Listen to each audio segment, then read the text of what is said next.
Hello बच्चों, चलिए प्रश्न पढ़ते हैं।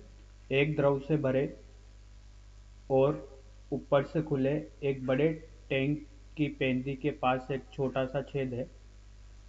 पृष्ठ तनाव तथा शांतता को अनदेखा करें। छेद से निकलने वाले पानी की चाल निर्भर नहीं करती। पहला है छेद के क्षेत्रफल पर, दूसरा है द्रव के घनत्व पर, तीसरा विकल्प है द्रव की सतह की छेद की ऊंचाई पर, चौथा विकल्प है गुरुत्वीय त्वरण पर। ध्यान रखिएगा बच्चों, निर्भर नहीं करती बताना है।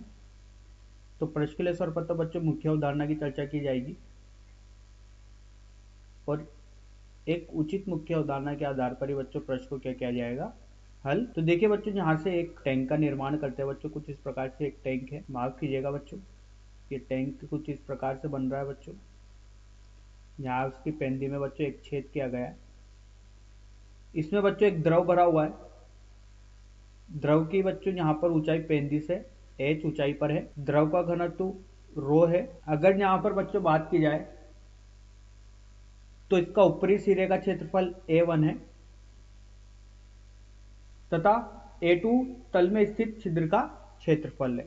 तो जो द्रव बाहर आ रहा है बच्चों, इस द्रव जिससे बाहर आ रहा है क्षेत्रफल इसका A2 क्षेत्रफल है। यहाँ पर बच्चों वेग इसका V1 है और यहाँ पर जो द्रव निकल रहा है इसका वेग V2 है। P नोट बच्चों वायुमंडलीय दाब है जो कि इस द्रव पर लग रहा है। तो देखिए बच्चों, यहां से अगर बहिस्त्राव वेग देखा जाए बच्चों, ये बहिस्त्राव वेग वो वेग होता है या चाल होती है बच्चों, ये जिस वेग से द्रव बाहर आता है इस क्षेत्रफल वाले होल से। तो देखिए बच्चों, यहां पर बाहर आने वाले जो द्रव की चाल को भी बच्चा क्या बोला जाता है, बहिस्त्राव वेग कहा जाता है और इसका मान होता है बच्चों v बराबर वर्गमूल 2g। यहां पर बच्चों जो क्षेत्रफल A1 जो है इसका मान बहुत ज्यादा होना चाहिए A2 से।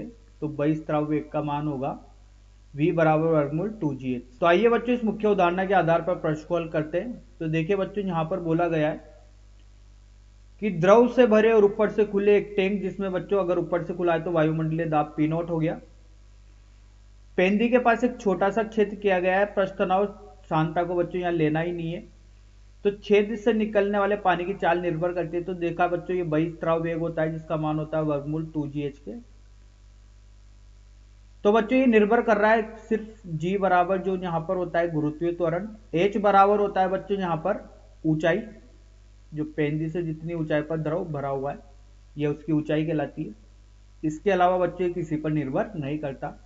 तो आइए बच्चों विकल्प का चयन करते हैं। यहाँ पर बोला निर्भर नहीं करता, तो छेद के क्षेत्रफल पर तो ये निर्भर नहीं कर रहा, द्रव के घनत्व पर भी निर्भर नहीं कर रहा, द्रव की सतह की छेद से ऊंचाई पर निर्भर कर रहा है बिल्कुल, गुरुत्व त्वरण पर बिल्कुल निर्भर कर रहा है। तो बच्चों यहाँ पर दो विकल्प सही होंगे, सी और डी।